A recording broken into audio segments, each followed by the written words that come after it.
Daily Seeking God. Setiap hari mencari Tuhan. Perjalanan ketaatan. Kejadian 12 ayat 4a. Lalu pergilah Abram seperti yang difirmankan Tuhan kepadanya. Seorang anak kecil yang diajak ayahnya naik ke gunung. Si anak tidak tahu rute, tidak paham arah, dan tidak tahu seberapa jauh perjalanan itu. Tapi karena ia percaya pada ayahnya, ia mengikuti setiap langkah dengan taat. Bahkan ketika jalan terasa curam dan sulit. Di ujung perjalanan, si anak melihat pemandangan indah dari puncak gunung dan berkata, "Terima kasih ayah sudah memimpin aku ke sini." Begitulah ketaatan dalam hidup orang percaya. Sebuah perjalanan bersama Tuhan yang seringkali tidak menunjukkan tujuan secara lengkap, tetapi menuntut kita untuk percaya dan melangkah sesuai firman-Nya. Kejadian 12 ayat 1-4 mengisahkan tentang Abraham yang dipanggil Tuhan untuk meninggalkan tanah kelahirannya dan pergi ke negeri yang belum pernah ia lihat sebelumnya.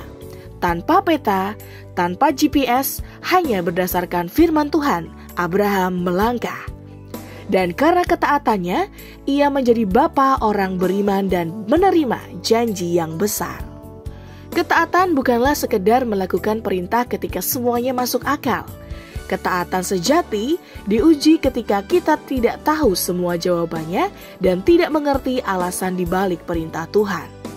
Kita harus meninggalkan zona nyaman kita. Ketaatan itu perjalanan, bukan tujuan sesaat. Dalam perjalanan ini, kita dibentuk, didewasakan, dan disiapkan untuk menerima janji Allah yang lebih besar. Seringkali Tuhan tidak menunjukkan seluruh peta kehidupan kita, karena Dia ingin kita berjalan bersamanya, bukan berjalan mendahuluinya. Saat kita melangkah dengan taat, Tuhan akan membukakan langkah demi langkah sesuai waktunya. Perjalanan ketaatan bukan selalu mudah, tetapi itu adalah jalan menuju berkat sejati. Seperti Abraham, kita dipanggil untuk percaya, melangkah dan mengikuti Tuhan, karena di ujung perjalanan itu ada janji Tuhan yang pasti digenapi.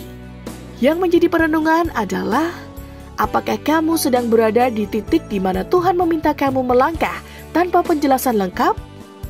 Apakah kamu bersedia taat walaupun belum tahu hasilnya? Mari kita berdoa. Tuhan, ajar aku untuk taat, bahkan ketika aku tidak mengerti semuanya. Aku percaya bahwa Engkau tahu jalan terbaik dalam hidupku. Bimbing aku dalam setiap langkahku dan kuatkan aku untuk berjalan bersamamu dalam ketaatan. Amin.